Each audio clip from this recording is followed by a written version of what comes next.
Buenas tardes a todos, me presento, mi nombre es Angie Benavides, yo formo parte del equipo de Executive Education en la Facultad de Administración de la Universidad de los Andes y en nombre de todo el equipo es un gusto darles la bienvenida al panel que vamos a tener el día de hoy, que se titula La urgencia de la sostenibilidad en las empresas, una visión desde el mercadeo, las finanzas y las cadenas de suministro. Nos alegra muchísimo contar con su participación en este panel, que también nos emociona poder facilitar una conversación para comprender por qué es tan importante la sostenibilidad desde diferentes visiones. Antes de comenzar, les quiero contar que la invitación a este panel se las extendió directamente el programa de alta dirección en sostenibilidad empresarial, que actualmente forma parte del portafolio de programas abiertos. Y para comenzar con el panel, me gustaría poder contarles un poco sobre los panelistas que nos acompañan el día de hoy y, por supuesto, también sobre la moderadora que va a estar acompañando este espacio. Quiero comenzar por contarles sobre los panelistas. Hoy nos acompaña el profesor Maximiliano González, él es profesor asociado de la Facultad de Administración de la Universidad y director de la maestría en finanzas. Tiene una amplia experiencia como consultor empresarial en temas de finanzas corporativas, empresas familiares y gobierno corporativo. También nos acompaña Jaime Marín, que es el director de programas abiertos de Executive Education.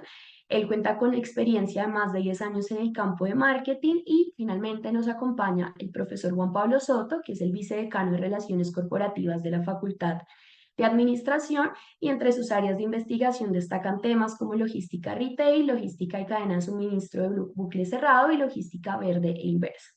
Como moderadora tenemos la fortuna que nos acompañe la profesora Diana Puerta, que es quien coordina el programa de alta dirección en sostenibilidad empresarial y a su vez dirige las maestrías en gerencia ambiental y en gerencia y práctica del desarrollo de la Facultad de Administración de la universidad.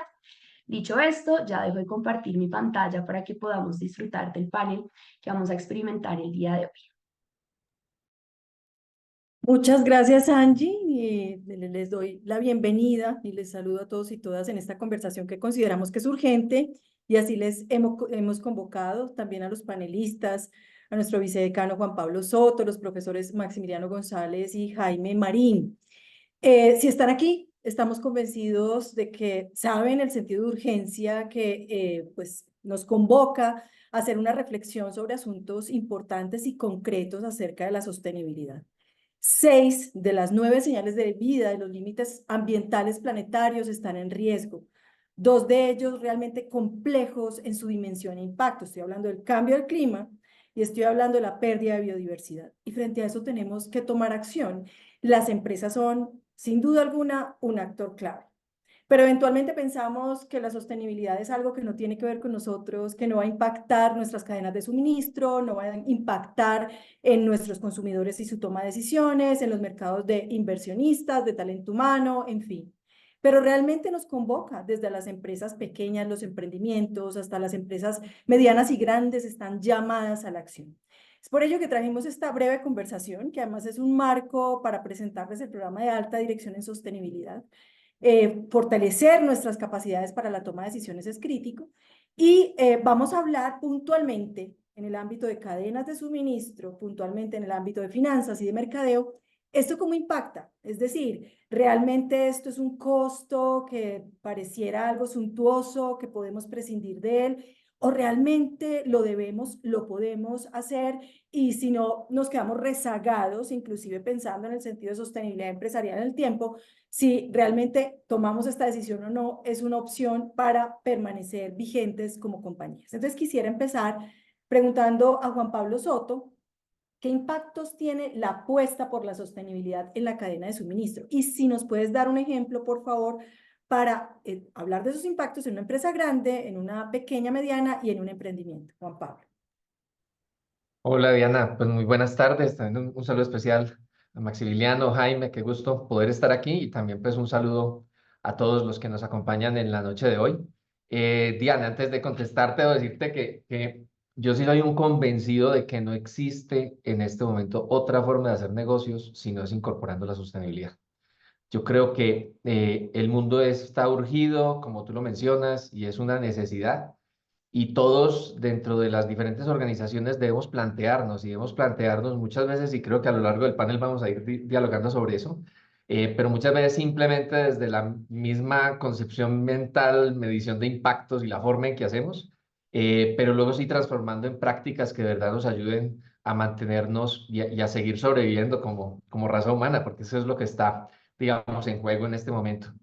Frente a tu pregunta, realmente los impactos que tiene la sostenibilidad en la cadena de suministro son, diría, inconmensurables en muchas dimensiones, pero para llevarlo a términos muy prácticos, muy aplicados, yo quisiera decir que hay como dos niveles de impacto que son importantes de cuando una empresa comienza a introducirse en temas de y hace la apuesta por la sostenibilidad. El primero es un impacto a nivel del producto mismo, de lo que está haciendo, de lo que genera como tal una cadena de suministro. Y te diría que la sostenibilidad cambia la forma de pensar en cómo nosotros nos enfrentamos a ofrecer un producto al mercado. Desde entender qué dimensiones tenemos que tener en cuenta, pero empezar a hablar de diseño, por ejemplo, para el reciclaje, diseño para el desensamblaje.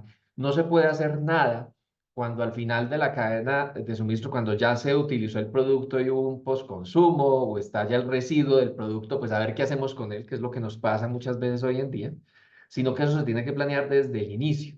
Entonces, la misma forma en que yo reconfiguro todo y vuelvo y genero un producto diferencial, que además puede generar un valor agregado distinto en el mercado, ya me cambia todos los procesos en la cadena de suministro. Y justamente esa es la segunda dimensión, el tema de los procesos, lo que ocurre y la forma en que yo estoy llevando a cabo o generando ese producto o ese servicio dentro de mi cadena de suministro. Y ahí, desde la perspectiva de sostenibilidad, existen también muchos elementos y muchos impactos, desde nosotros poder empezar a pensar en cómo minimizo el consumo de recursos, cómo puedo generar menor impacto, por ejemplo, en emisión de gases, cómo puedo hacer las cosas de una forma distinta, de tal manera que además no solamente se trate desde la perspectiva ambiental, sino también desde la sostenibilidad, en la perspectiva social, de cómo yo estoy generando un bienestar a las comunidades, a los diferentes proveedores, desde donde estamos extrayendo materiales, cómo yo puedo hacer un seguimiento completo. Entonces, me cambia la forma completa en que yo desarrollo mis procesos, desde que se hace la extracción de materiales hasta que hay un consumo del producto e incluso más allá. Porque el tema de sostenibilidad empieza a pensar justamente en ese postconsumo, en esos residuos que se generan. Entonces, cambia la visión completa de la organización y esto genera efectos positivos, muy positivos. Primero, nos obliga a trabajar en conjunto en toda la cadena de suministro.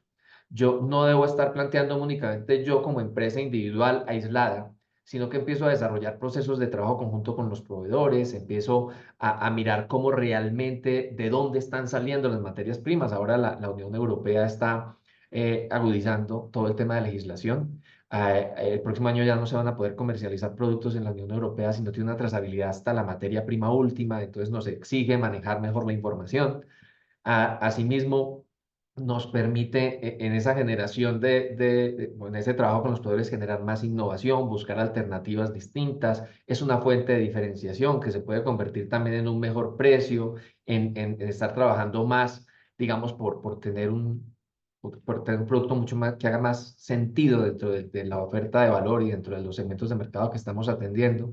Entonces, digamos que se van generando pues una serie de impactos. Quisiera decir ahí, y antes de darte como tres ejemplos así muy cortos y cuidando aquí el tiempo porque sé que lo tenemos cortico, eh, que hay unos trade-offs que a veces no existen y que a veces pensamos que si nosotros queremos ser más sostenibles, entonces vamos a ser más caros o que si queremos, y eso no necesariamente es así. Cuando estamos hablando precisamente de ser más sostenibles, en muchas ocasiones lo más eficiente, lo que es económicamente mejor, lo que más valor agrega es lo también medioambientalmente más adecuado, ¿sí? Entonces, por ejemplo, pues un ejemplo solo por explicar, y es qué es preferible desde la perspectiva financiera. Ahorita le preguntamos a Max, ¿mandar un camión lleno completamente o mandarlo medio vacío? Y de la perspectiva ambiental, pues lo mismo, porque yo puedo mandar más unidades por el mismo espacio y eso genera menos emisiones y entonces estoy generando menor huella de carbono cuando estoy teniéndolo de esa manera, ¿no? O hacer una optimización de rutas donde yo tenga que hacer menos recorrido, entonces la persona tenga que trabajar menos tiempo y en ese sentido también optimizo los desgastes y las emisiones que tiene un vehículo circulando y eso también es eficiente desde lo ambiental, desde lo financiero. Es decir, no necesariamente ser más sostenible es más costoso. Hay muchas cosas que hacemos. Ahorrar empaque, ahorrar, tener procesos con menos desperdicios. Muchas cosas van en la misma línea. Entonces, trabajar por la sostenibilidad puede ser un mecanismo de trabajar también por tener mejor tema financiero y también un mejor componente social.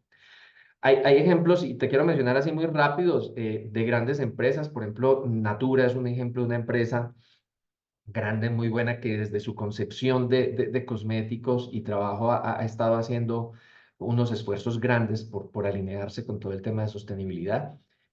Ahí ellos, por ejemplo, desde el tema de no hacer test en animales, de poder utilizar vidrio reciclado para los productos, el tema de tener toda una trazabilidad en la cadena de suministro para saber desde dónde viene cada material, el compromiso con la selva amazónica. O sea, son elementos que todos integran, y el mismo trabajo con proveedores y con todos los empleados y todo, pues maneja una filosofía y que además se reconoce en un producto que los consumidores saben que tienen esa garantía, tienen la tranquilidad de que al comprar ahí no están destruyendo, entonces pueden apoyarlo. Hay muchas multinacionales y así, McDonald's ha hecho grandes esfuerzos también por reducir deforestación, por trabajar muchos temas, lo mismo Unilever, o sea, hay muchos ejemplos, Nestlé, de las grandes multinacionales que lo hacen. A nivel de pyme hay una que, o de mediana empresa, hay una que sobresale mucho como ejemplo y que está hecho como empresa B, catalogada entre las mejores, que es Patagonia. Y Patagonia ha buscado un elemento donde su aproximación tiene que ver con alargar la vida útil del producto, donde entonces en lugar de estar impulsando una moda rápida que hace que el producto simplemente por moda o por convención social, aunque esté en perfecto estado físico, pase y empiece a ser obsoleto porque ya no está de moda, ellos apuestan por alargar, por utilizar materiales finos, no por buscar productos que se acaban rápido, de tal manera que ellos puedan incluso reutilizar esa prenda. Cuando alguien ya se cansó, va, la lleva, se la recompran, la organizan y la vuelven a sacar al mercado, y tienen productos de vida útil muy larga. Y eso ayuda a mejorar el impacto medioambiental, no generan tanta contaminación y están llevando a otro estilo. Lo mismo podríamos hablar de un wok aquí en Colombia, donde la pesca que hacen responsable no la hacen, digamos, justo con lo que el cliente quiere, sino que nos está tratando de educar en una forma distinta. Y también en emprendimientos quisiera resaltar, por ejemplo, una empresa como Comer, que es una empresa de un colombiano en España que utiliza bioingredientes naturales para la industria de cosméticos, para la industria de alimentación, y va trabajando, ya ha ganado varios premios y también está catalogado como empresa B, y ha ido creciendo gradualmente y trayendo materiales, pero cuidando las zonas, cuidando los proveedores desde los cuales los obtiene, sabiendo que es una extracción de productos que se hace de forma adecuada. Es decir, en la conclusión de esto, Diana, no tiene tamaño la sostenibilidad, es para todos. Y como decía al comienzo, es algo que es una apuesta que debemos hacer, y que lo que tenemos en juego es bastante elevado y pues tenemos que apostar por ello. Pareciera que con lo que dices, primero no es una contradicción, que es la pregunta que le voy a hacer a Maximiliano, pensar en sostenibilidad y rentabilidad, que a veces creemos que es un oxímoron, que es una contradicción. Que además de pensar en cadenas de suministro, y esto te lo he escuchado y te lo he aprendido, es pensar en cadenas de valor, o sea, cómo agregar valor en cada eslabón. Aquí hay ahorros, aquí no importa el tamaño de la compañía, hay oportunidad de cambio, casi que es una mentalidad renovada desde una ética que piensa que el valor es más allá que la rentabilidad o el valor financiero. Maximiliano, entonces ahí va la pregunta que todos los días escuchamos, yo creo que en el aula, y es si se oponen rentabilidad y sostenibilidad, y si nos puedes dar unos ejemplos de tu respuesta, ¿no?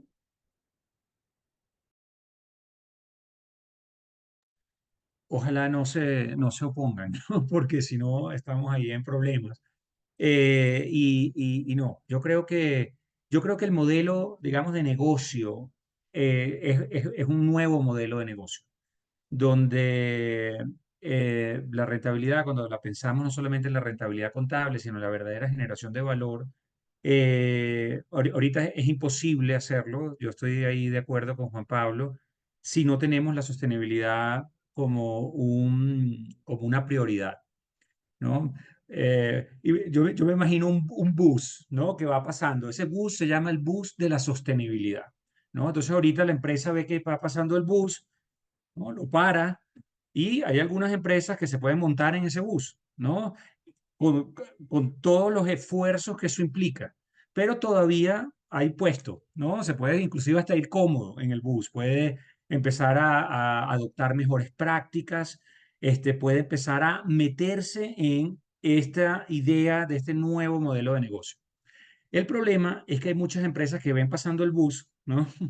Y va a llegar un momento en que de repente el bus se para y cuando se monten en ese bus ya no van a poder estar sentados, ¿no? Ya van a estar muy incómodos allí. ¿Por qué van a estar muy incómodos? Porque es que ya las empresas que están alineadas con estos temas de sostenibilidad les van a empezar a quitar mercado, por ejemplo.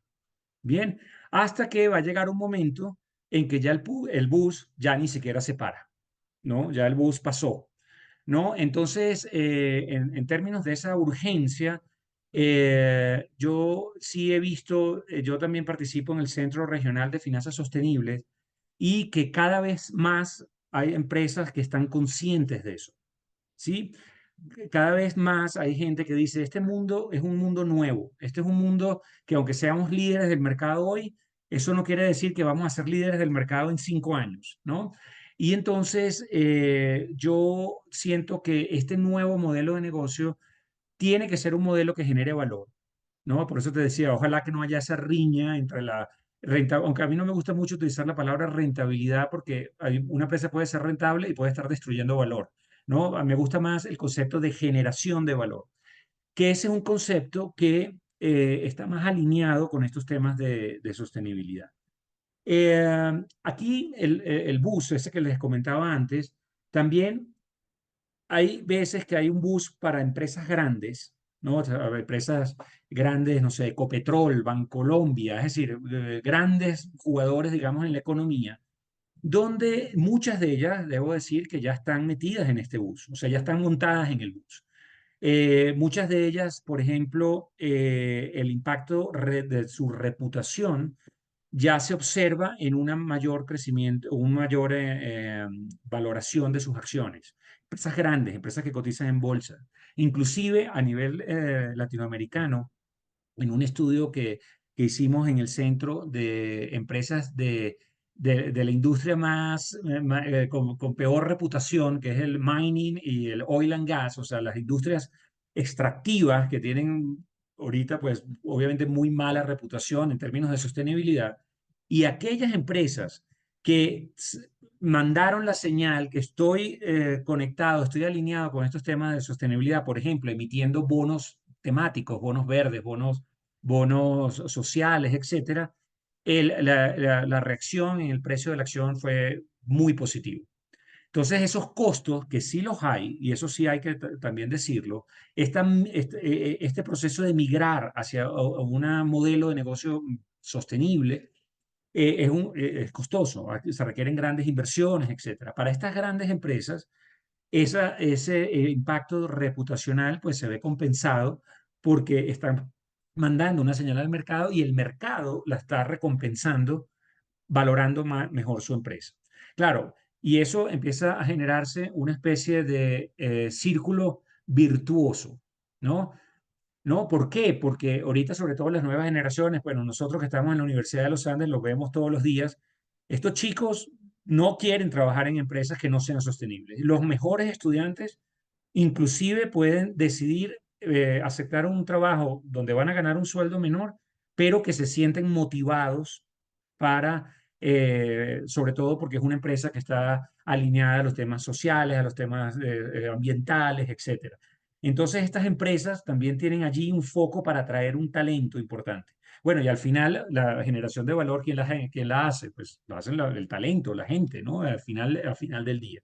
Entonces, estas empresas, digamos, de las que estoy hablando, ahorita voy a hablar también un poquitico de qué pasa con las empresas más pequeñas, que son la mayoría.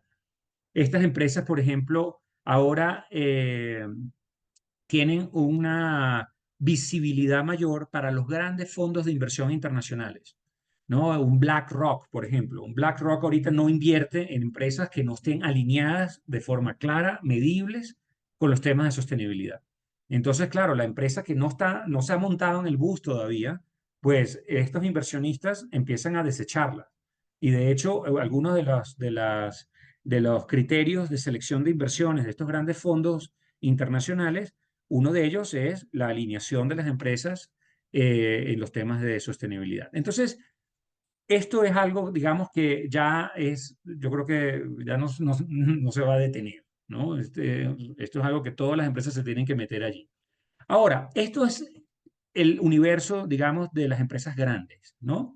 Ahora, la mayoría de las empresas, el 95% de las empresas, son pequeñas, ¿no? Son esas empresas, las pymes, empresas, empresarios, emprendimientos, etcétera. Y el reto allí es mayor, sin duda. ¿Por qué? Porque, de nuevo, esa migración a este nuevo modelo de negocio, nuevo modelo de generación de valor, es costoso, ¿no? Es costoso. Hay que hacer, digamos, sacrificios porque, por ejemplo, el uso de nuevas tecnologías, de las que puede hablar Juan Pablo. Bueno, esas tecnologías pues son costosas, ¿no? Entonces, unas tecnologías más limpias, por ejemplo, pues son cosas que son costosas. Sin embargo, otra vez la analogía del bus, ¿no? Estas pequeñas empresas se tienen que montar allí. Y lo he visto en el Centro Regional de Finanzas Sostenibles, lo he visto muchas veces, empresas que han llegado a niveles de eficiencia nunca antes visto, ¿no? Nunca antes visto. Entonces, esas empresas, he visto empresas que ni siquiera son tan pequeñas, empresas importantes donde uno ve el CEO de la empresa pagando la luz de las oficinas, entrando en las oficinas y diga, págame la luz. Es decir, como una especie de obsesión por la eficiencia, porque saben que si no son eficientes, pueden tener un compromiso tremendo con la sostenibilidad, pero si no llegan a lograr esos niveles de eficiencia, pues la pérdida de valor es tal que terminan desapareciendo. Bien, entonces este nuevo modelo de negocio implica un mejor análisis de todo lo que hacemos, desde las cosas más sencillas hasta las cosas más complicadas. Por ejemplo, seleccionar las tecnologías donde necesitamos invertir. Otra de las cosas que pueden hacer las empresas, la gran mayoría de las empresas pequeñas y medianas, es justamente el acceso a capital. Porque por ejemplo, bancos muy comprometidos, bancos que emiten bonos temáticos, etcétera, esos bancos, el principal problema de esos bancos es dónde voy a colocar ese dinero. Porque los bancos cuando emiten un bono verde, por ejemplo, no pueden utilizar eso sino para financiar proyectos de verdes, ¿no? Proyectos ambientales. Y entonces allí es donde está la gran oportunidad de estas empresas. Crear modelos de negocio donde ellos pueden ir a un banco a decir, miren, este es mi modelo de negocio y necesito financiación. Y el banco dice, esto es un proyecto social o esto es un proyecto verde. Yo tengo la plata para esos proyectos. Entonces, el acceso a capital yo creo que es una muy buena noticia para este universo muy grande de empresas que quieren meterse allí, pero es costoso hacerlo. En cuanto al emprendimiento, yo creo que también estamos en un gran momento cuando pensamos en emprendimientos, porque el emprendimiento y la innovación van de la mano, ¿no? Nosotros tenemos identificados muchos nichos de mercado, sector de la palma, por ejemplo, donde donde los emprendedores, con su innovación típica de los emprendedores, pueden hacer modelos de negocio y pueden hacer inclusive mucha plata en este tipo de los nuevos proyectos, por así decirlo, los nuevos proyectos sostenibles. Entonces, por un lado, las grandes empresas, pues bueno, tienen esa oportunidad de empujar, digamos, toda la economía. Las grandes empresas se pueden sentar con el ministro de Finanzas y decir, oiga, deme más exenciones fiscales para yo poder seguir haciendo mis inversiones en sostenibilidad. Y esa fuerza de esas grandes empresas, pues lo que uno esperaría es que arrastre a las pequeñas empresas, ¿no? Porque si hay una exención fiscal por poder invertir en tecnologías verdes, por ejemplo, tecnologías más limpias, pues ahí se montan también las empresas medianas y pequeñas también, ¿no? Entonces, aquí hay como todo un ecosistema que, como siempre, pues lo tiene que liderar o están llamados a liderarlo las grandes empresas. Y que yo creo que por ahí van. Yo creo que las grandes empresas, las empresas más importantes del país están muy alineadas. Y yo creo que ellas van a arrastrar al resto, ¿no? Y si lo hacen, pues ahí entraremos otra vez en una rueda virtuosa, en un círculo virtuoso, donde el que no se monte en esto se sale, ¿no? Y entonces, ojalá que en el futuro, pues haya converja todos estos esfuerzos hasta un modelo de negocio que genere más valor para todos. Creo que me pasé unos minutos, perdón, No, Diana. Yo sé que está tú muy eres bien. muy... Pero voy a retomar tu metáfora. O sea, para subirse al bus sí se requiere un tiquete y ese tiquete se llama formación de capacidades. Yo creo que es muy importante no creer que esto es intuitivo ni que va, digamos, a surgir como una revelación en algún momento. No, hay que formar capacidades en esto de la mentalidad para la toma de decisiones de sostenibilidad. Entonces, para montarse al bus, yo creo que sí es necesario ese etiquete, comprar ese etiquete que significa formar capacidades. Jaime, ¿cómo puede la sostenibilidad diferenciar a una empresa en un mercado competitivo? Y también si nos das ejemplos concretos, gracias. Buenísimo, Diana. Y además que es un gusto escuchar este panel y me siento muy honrado de estar acá. A ver, yo creo que cuando yo quiero arrancar desde dos conceptos muy rápidos, el primero es desde marketing y es recordar, y también pues para quienes no son marketeros en este panel, la función sustancial o básica de marketing es poder ir al mercado a encontrar las necesidades que no están resueltas para poder entregarles o devolverles la mejor solución posible en un producto o en un servicio, ¿cierto? Y también quiero hacer una diferenciación importante frente a lo que les voy a comentar y es entre empresa y marca, ¿cierto? Empresa es la que uno va y registra a Cámara de Comercio, ¿cierto? La que tiene un RUT, la que tiene un número, pero las marcas finalmente son las con las que tenemos esa afiliación y ese vínculo y las que están habitando en nuestra mente. Son las que generan esos vínculos reales cuando salen al mercado y son las que nosotros siempre pensamos. Cuando hablamos de una marca, no sé, cuando hablamos de Coca-Cola es una marca, ¿no? Y detrás hay una empresa que se puede llamar igual o diferente a ella, pero realmente la que sale al mercado es la marca. Y eso quería hacer énfasis porque en mis dos intervenciones voy a tratar de hablar de un concepto que se llama marcas con propósito. Entonces, cuando hablamos de diferenciación, yo en este momento a los que están aquí conectados les hago la pregunta de qué nos estamos, con nuestras marcas, cómo se están diferenciando en el mercado actualmente. Entonces, seguramente muchos pensaremos en precio, en el producto que estamos sacando, si lo sacamos con una cámara adicional, con mayor funcionalidad, ¿cierto? Si es por las plazas que lo estamos entregando o si es por la comunicación que estamos generando. Pero realmente esas diferenciaciones se empiezan a volver muy difíciles de lograr en el mercado y ahí es cuando nace una nueva oportunidad que se llaman las marcas con propósito. ¿Por qué no nos vamos a diferenciar en el mercado con unas marcas que vibren con el propósito de los consumidores? Y yo quiero traer aquí un dato muy importante que sacó en un estudio Nielsen y es que el 73% de los consumidores de un estudio que ellos lanzaron decían que estaban dispuestos a cambiar sus hábitos de consumo si eso reducía el impacto medioambiental. Y es que nos estamos enfrentando a un consumidor completamente diferente al que posiblemente llevábamos trabajando. Hay marcas que llevan 50, 100, 150 años en el mercado y que tienen un cliente que han venido consolidando, pero no se les puede olvidar que en el camino vienen nuevos consumidores, que la gente, yo siempre digo esto en clase, la gente nace y la gente se muere. Y si uno se queda pensando en el consumidor que lleva arrastrando mucho tiempo, se muere con ese consumidor, porque no está pensando en los que están naciendo. Entonces, este consumidor de hoy es mucho más sostenible, es mucho más exigente, es mucho más consciente del impacto que genera hasta el momento de adquirir un producto o servicio, y eso se enlaza mucho con lo que venía hablando Juan Pablo de las cadenas y de todo el proceso, porque finalmente la estrategia de sostenibilidad es un todo. Entonces, cuando hablamos de esas marcas con propósito, ¿cómo nos pueden diferenciar? Miren, de entrada diciendo es que vas a vibrar mucho más profundo con un consumidor que tiene un propósito claro en este mundo. Yo creo que antes los consumidores no tenían tan claro su propósito y hoy en día, como Max hablaba de los estudiantes actuales, de ese consumidor actual, están todo el tiempo pensando cuál es su propósito de estar en este mundo, cuál es su propósito de estar en una organización.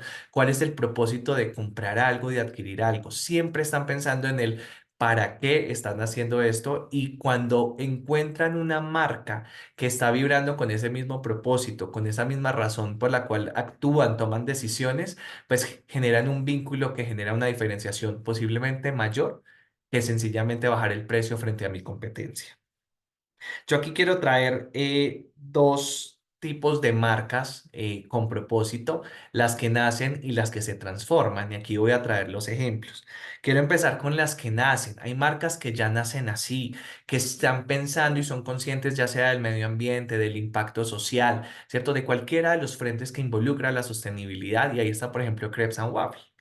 Krebs es una marca que aunque creo que todos no somos tan conscientes de lo que ellos hacen, pero el hecho de tener a todos su equipo contratado, sean mujeres, cabezas de hogar, con unas historias de vida importantes, ¿cierto? Significativas, que necesitan una nueva luz en la vida social y que ellos se la dan a través de un buen empleo y esta oportunidad laboral.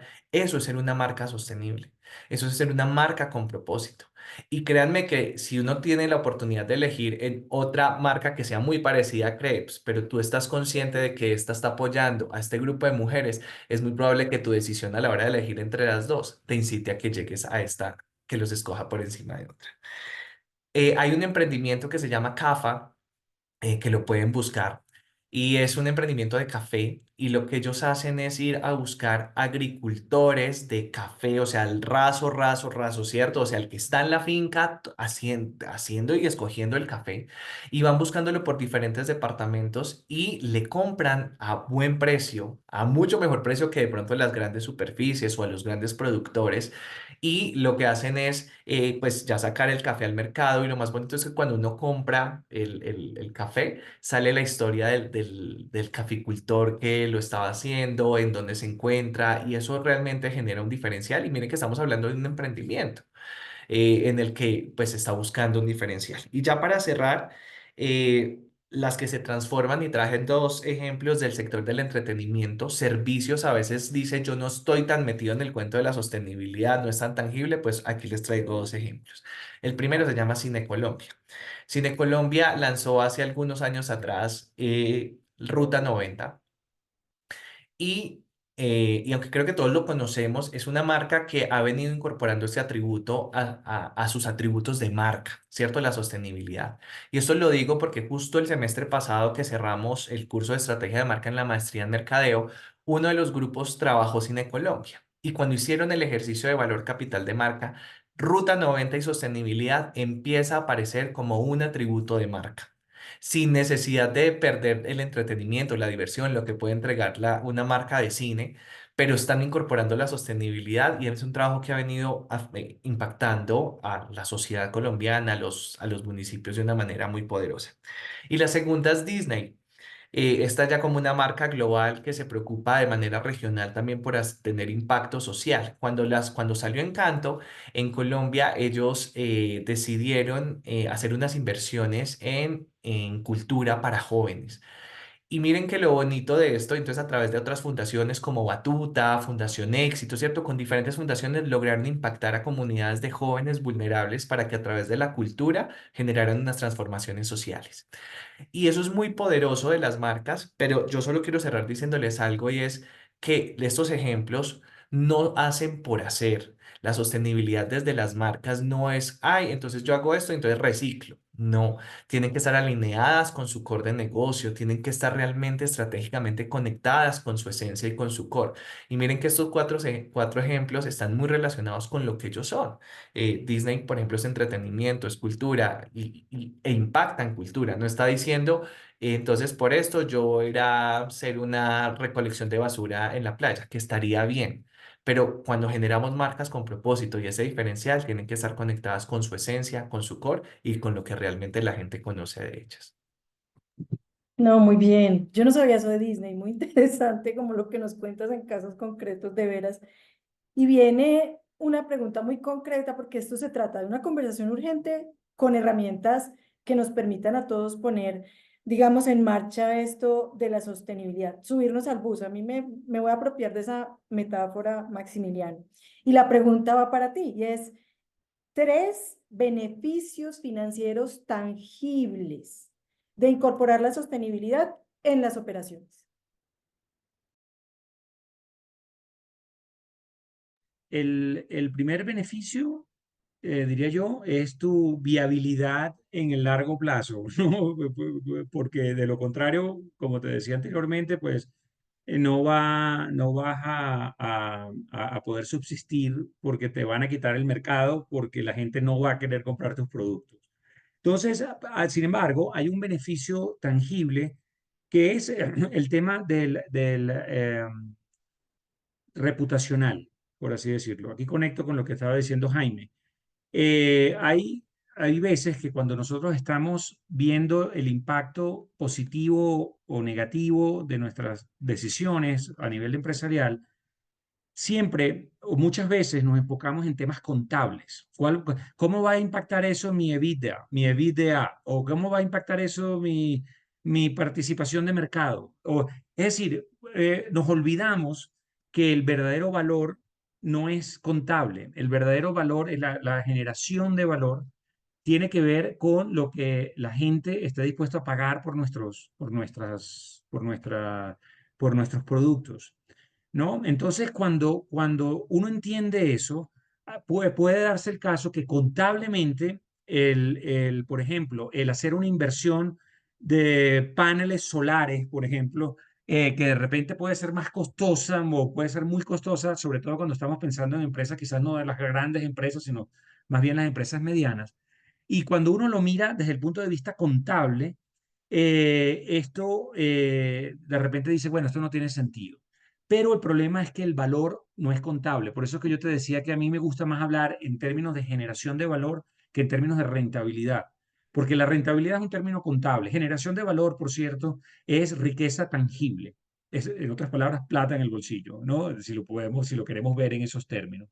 Para satisfacer necesidades, que las necesidades, cuando lo dice un financiero, dice, no, este financiero siempre está pensando en temas de consumismo, etcétera. No, para nada.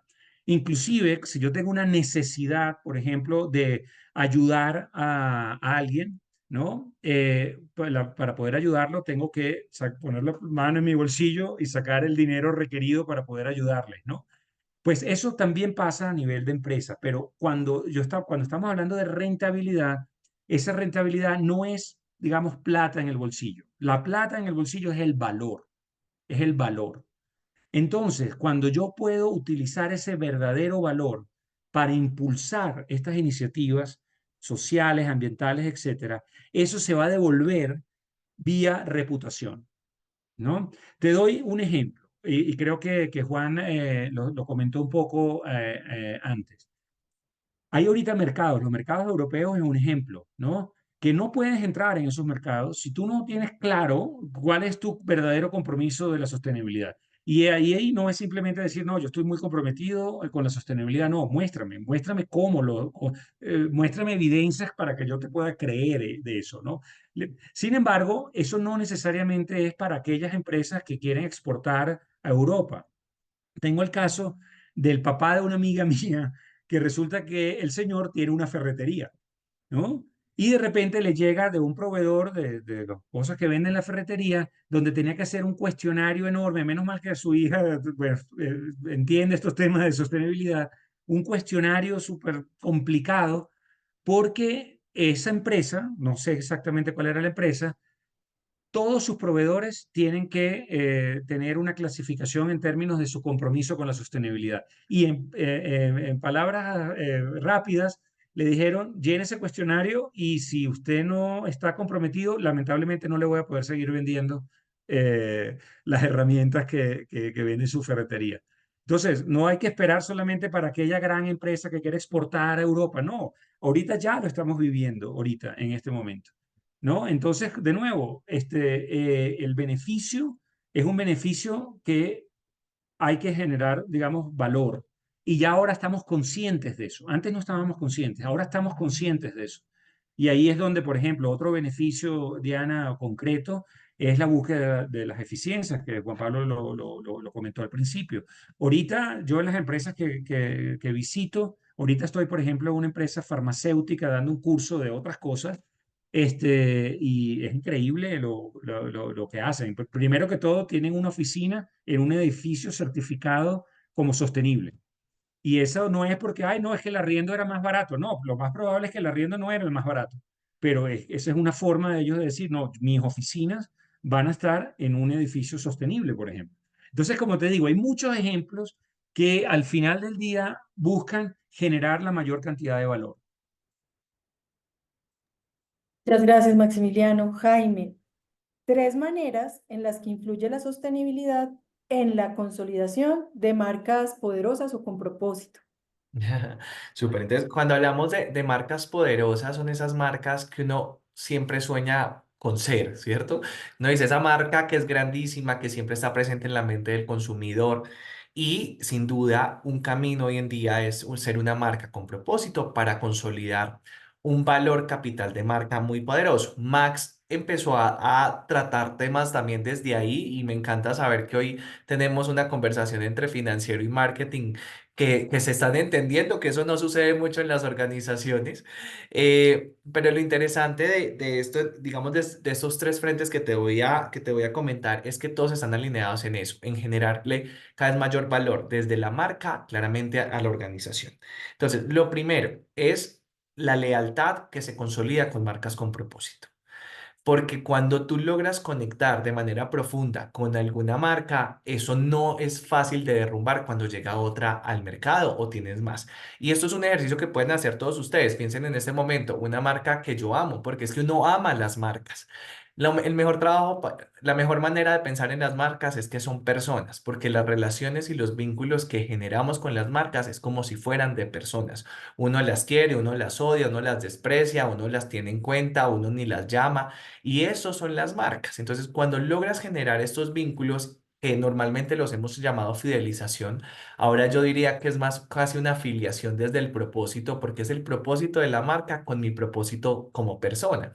Y si logramos hacer ese match, pues sin duda es muy difícil romper que ese vínculo y que llegue otra marca a competirte y a quitarte pues el mercado que ya tienes tan cercano a ti. Lo segundo es el aumento del valor capital de la marca y en marketing lo llamamos brand equity, que son todos esos elementos que hacen parte, digamos, de manera, ¿cómo te digo?, abstracta de las marcas que habitan en nuestras mentes. Es que las marcas habitan allí, pero eso se cuantifica en los valores cuando una empresa la venden con sus marcas y las marcas hoy en día tienen el mayor peso dentro de los intangibles. Y eso solo se hace consolidando un brand equity supremamente poderoso. Y les voy a dar dos temas que me parecen. Ah, bueno, y dentro de esta consolidación de brand equity hablamos de reputación, que Max lo mencionó. También hablamos de unos atributos positivos que empiezan a sumarse en esa concepción que tenemos en la mente de las marcas. Y para que sepan, hay una firma consultora que se llama Brand Finance que hace anualmente o que está midiendo anualmente la percepción, el valor de la percepción de sostenibilidad de las marcas. Ya empiezan a cuantificarlo, a decir, ok, si piensan más que esta marca es más sostenible que otra, esto tiene un valor en el mercado y empiezan a ponerle montos. Ustedes pueden entrar hoy en día a Brand Finance y buscar este estudio y van a ver que la marca más valorada en ese frente es Amazon. Pero en Latinoamérica hay tres marcas que lideraron este estudio el año pasado, que fueron Corona, Claro e Itaú. Para que vean que ahí entra un banco a ser parte de eso, también está telecomunicaciones y entra también una cerveza, una marca de cerveza en este ejercicio. Y Kantar este año hizo un estudio y mencionó que las marcas que genuinamente le han apostado a la sostenibilidad han aumentado su valor de marca en un 20% en los últimos 4 años. Esos son datos reales, son de estudios y eso solo sucede en las marcas pero miren lo que dicen, genuinamente le apuestan. O sea, no vayamos a caer en el greenwashing, en el lavado verde, porque eso no suma. O sea, el consumidor no es bobo, el consumidor no es bruto, el consumidor sabe también cómo son las cosas. Y finalmente, como otro de esos factores importantes que afectan positivamente la sostenibilidad para consolidar estas marcas poderosas es la innovación, porque es que esto nos pone en un juego diferente y nos permite sacudirnos y pensar que las cosas se hacen diferente, empezar a tener conversaciones con actores que de pronto ni teníamos en el radar, porque decíamos, es que eso qué tiene que ver, o sea, yo como marca no me hablo ni con mis proveedores, pero seguramente aquí sí tengo que empezar a tener unas conversaciones diferentes, porque es que la marca se vuelve en el eje de conversación estratégico para poder hacer esta consolidación sostenible de la misma y aportar y generar valor claramente a las empresas. Entonces, te diría que son esos tres frentes los que se aporta la sostenibilidad a la construcción de marcas fuertes. Gracias, Jaime. Juan Pablo, 3 posibles ventajas competitivas que ofrecen las cadenas de suministro sostenibles en términos de resiliencia y gestión de riesgos. Bueno, Diana, mira, tal vez hablando de ventajas competitivas, podríamos decir también tres formas en que agregan mejor valor a la sociedad las marcas y las cadenas de suministro, siguiendo un poco la línea de lo que venimos conversando, ¿cierto? Yo diría que hay tres, pues podría resaltar tres, son muchas más, ¿no? Pero una de ellas es que reducen esa vulnerabilidad ante riesgos climáticos y cambios ambientales. Normalmente las cadenas de suministro sostenibles lo que hacen es empezar a trabajar primero en minimizar el uso de recursos, en tratar de trabajar sobre recursos que son renovables, ¿sí? Entonces, como va configurándose toda la cadena frente a eso y frente a poder utilizar al máximo todos los materiales, incluso los residuos, reciclaje, todo eso, empiezan a depender mucho menos y a reducir ese riesgo frente al cambio que puede surgir en el entorno y a esa vulnerabilidad que existe, ¿sí? Incluso en ocasiones esa generación y esa regeneración, digamos, que pueden incluso generar a nivel de la cadena y del medio ambiente, pues antes les puedes ayudar positivamente en eso. Otro factor que existe es que la sostenibilidad, si bien en muchas ocasiones dentro de una cadena de suministro está liderada y jalonada por uno de los líderes de la cadena, digamos como por la empresa Ancla, es un tema que hay que trabajar entre todos. Es decir, y eso es parte de lo que se visualiza. Yo no puedo decir que yo soy bueno y que soy fantástico y que aquí no contamino nada en mi pedacito, si con todo lo que yo jalo de insumos estoy generando un gran desastre detrás. Y es parte de lo que Jaime menciona con el tema de consistencia. La consistencia se nota en que lo que yo estoy diciendo desde la marca lo cumplo desde mis operaciones y desde lo que estoy ejecutando como organización. Entonces, ese fortalecimiento de la relación con proveedores e incluso con las comunidades desde las cuales yo estoy obteniendo los insumos, me permite tener una mayor lealtad de los proveedores en momentos de crisis y dificultad. Ellos van a apostar en primer lugar por esta cadena de suministro y no por otras. También le permite desde alguna perspectiva una mayor licencia social, si me permites, ante esas comunidades, porque de alguna manera se está viendo que su acción es positiva y que están contribuyendo y agregando valor. Todo eso todo eso hace que esto se convierta verdaderamente en una ventaja que les ayuda a estar mejor frente a otras cadenas de suministro. Y un tercer punto para resaltar, creo que tiene que ver con la adaptabilidad y flexibilidad operativa, porque este es un momento donde la incertidumbre que estamos viviendo alrededor en el mundo, no únicamente por el tema medioambiental, sino todos los desarrollos tecnológicos, los conflictos que estamos teniendo políticos a nivel global, toda la configuración que se está dando a nivel de las cadenas de suministro, exigen de las organizaciones que sean capaces de adaptarse. Muchas veces incluso la capacidad de adaptarse y de tener flexibilidad en su operación es más importante hoy en día que la agilidad, porque ser capaz de poder cumplir con diferentes niveles, con poder de alguna forma tener esa resiliencia ante rupturas en la cadena, poder buscar otros mecanismos, asegurar mejor el suministro, eso, esa flexibilidad y esa adaptabilidad les permite pues tener finalmente disponibilidad de los productos, que es lo que les va a permitir sobrevivir como cadena. Entonces, de hecho, trabajar por la sostenibilidad. Les digo, estos son solo como tres por resaltarlas, pero hay muchos otros elementos que puede generar, pero creo que estas tres son muy importantes de visualizar en el momento pues, de pensar en por qué una cadena de suministro debería adoptar unas prácticas de sostenibilidad. Debo decir una cosita final, y sin pasarme mucho, y es, eh, a veces tendemos a pensar que no soy sostenible o soy sostenible. Y yo creo que eso es una dicotomía que tal vez debemos quitarnos de la cabeza. Porque de hecho, ni las empresas que están más sostenibles hoy dejan de tener un terreno para ser cada vez más sostenibles, ni las otras son absolutamente no sostenibles. Esto es como un continuum. Y de lo que se trata es de ir gradualmente introduciendo prácticas y transformaciones hacia la sostenibilidad. Debo decir, lo más importante, y como mencionaba Jaime, también Max en su momento, sí es si desde el propósito mismo y desde la configuración de lo que soy como empresa y como marca me transformo y entonces jalono todo, esa es una apuesta decidida. Hay apuestas más tímidas, con prácticas particulares y cositas pequeñas y detalles. Y pues digamos que creo que en eso hay que acelerar y me uno a lo que decía Max del bus, hay que montarnos ese bus realmente y empezar a jalonarlo de tal manera que en verdad se vuelva una apuesta de toda la organización, ¿sí? Para que no nos quedemos en prácticas aisladas. Sin embargo, cualquier esfuerzo es valioso en ese continuum, ¿sí? Creo que no podríamos hablar de una empresa que sea 100% y que no tenga nada más que hacer, no, pero hay que seguirlo trabajando y por eso se vuelve un proyecto permanente de trabajo y de mejora continua para todos. Gracias, Juan Pablo. Hay 64, 65 personas que están participando de este espacio, que además vamos a compartir luego en nuestros canales, porque es una conversación, insisto, urgente, y así la convocamos.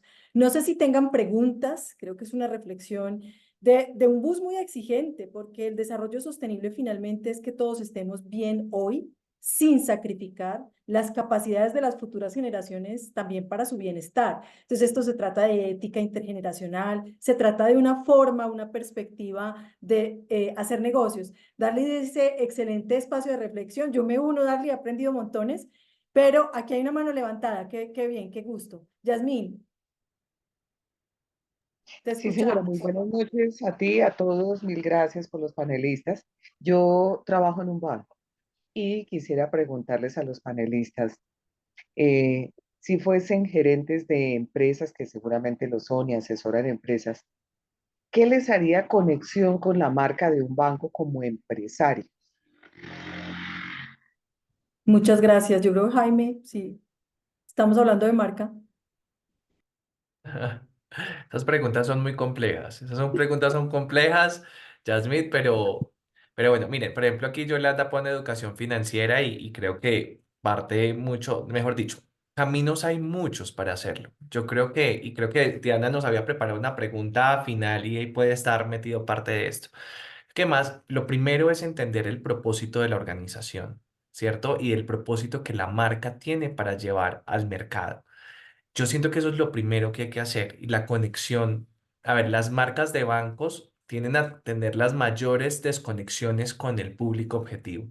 Las marcas de bancos tienen unas dificultades enormes porque tienen atributos muy negativos que ni siquiera es culpa de ellas. Es por el hecho ya de estar en el sector, en la categoría de bancos, ya por sí tienen unos atributos que no pueden transformar porque ya habitan en nuestras mentes, pero sí pueden empezar a hacer impactos, sobre todo sociales, como hablaban de educación financiera, ¿cierto? Qué bonito que más allá de solo mostrar la marca de un banco como la gana de o con la intención de la rentabilidad, que Max odia la palabra, pero que muchos podemos percibir marcas, digamos, sobre todo en el sector financiero, en ese propósito, empezar a ver que van más allá de eso, de que realmente cuando sacan esos informes de la utilidad de los bancos que son públicos, ¿cierto? Y que los vemos en diferentes medios, uno también poder decir, ve, qué bueno que esta marca le fue también este año, pero también el impacto que tuvo en el país tan maravilloso que lo estamos viendo recientemente,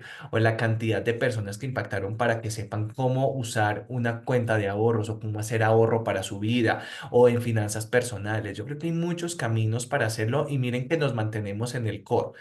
No nos salimos de él, no estamos pensando, ay, qué bonito este banco que sembró 1000 árboles. Sí, qué bonito y seguramente lo valoraremos, pero yo creo que es más poderoso decir, este banco está pensando en que las personas se formen para tomar mejores decisiones financieras y eso es sostenibilidad social a fin de cuentas. Personas que nunca han tenido acceso a educación financiera la puedan tener.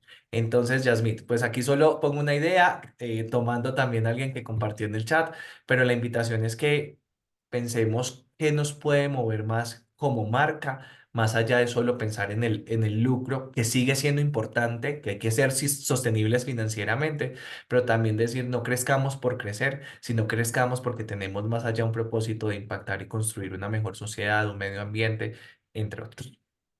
Muchas Gracias, Jaime.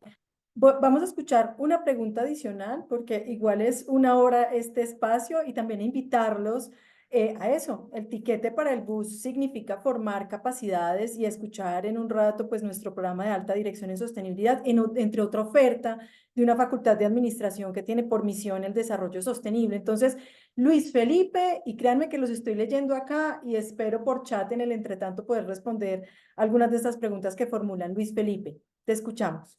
Buenas noches a todos. Agradecerles por este panel, excelente. Y la pregunta es más como una reflexión también, ¿no? Vemos que uno de los mayores retos que tenemos en la sostenibilidad es la articulación. Y lo que me ha parecido interesante es cómo cada uno de ustedes tiene un área de enfoque diferente. Entonces la pregunta es, ¿se sienten cómodos entre ustedes mismos articulándose para sacar una estrategia de sostenibilidad en conjunto? entendiendo que tenemos las tres áreas y ese ha sido como digamos que el valor tan asertivo de este panel, ¿no? Entonces la pregunta es, ¿se sienten cómodos interactuando entre diferentes áreas en pro de la sostenibilidad? Buenísima, Luis Felipe. ¿Quién de ustedes quiere contestar? Si quieres, Juan Pablo.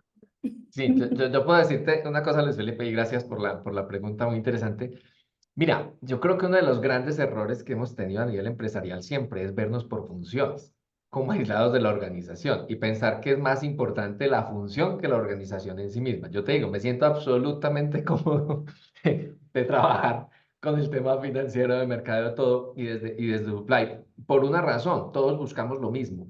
Cuando tú desde la estrategia organizacional estás de verdad enfocando todos los esfuerzos de la organización para que todos busquemos el mismo objetivo, entonces, no hay por qué generar. Obvio que hay dicotomías y elementos, pero usualmente eso surge es porque no estamos justamente alineados. Entonces, por ejemplo, si desde la parte de mercadeo y posicionamiento yo estoy haciendo un ofrecimiento de marca, que luego yo no tengo mi cadena de suministro alineada para hacerlo, entonces ahí sí voy a tener un problema grande. Porque entonces yo estoy por decir algo ofreciendo que sí soy sostenible, pero luego yo eso no lo alineo con unas prácticas de abastecimiento que están pidiéndole a los proveedores cierto tipo de prácticas o trabajando por eso.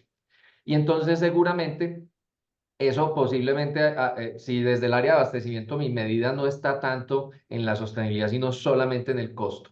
Y estoy presionando a la gente de compras para que se fijen en el costo y no en las prácticas de sostenibilidad, aunque tengan que pagar un poco más.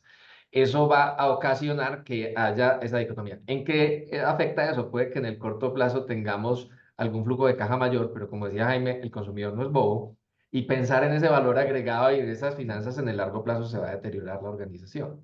Entonces, de hecho, muchas veces la apuesta por la sostenibilidad exige en algunos de los modelos, porque hay muchos caminos para ser sostenibles, pero en algunos de los modelos podría exigir no generar tanto, incluso bajar la velocidad a la cual yo estoy generando producción y todo eso. Y eso implicaría algún sacrificio en ventas. Por decir algo, para poner un ejemplo concreto, hay unas empresas en la costa, ahora me escapa el nombre, pero tiene una pesca responsable. Y cuando uno tiene una pesca responsable, pues uno tiene que ir al ritmo que se va generando. Y puede que tengan muchos mecanismos de mejorar la pesca y de generar otras cosas, pero pues el recurso es ese y no pasar de los límites que me da la naturaleza me exige ir a un ritmo distinto. Entonces me ralentiza el crecimiento financiero.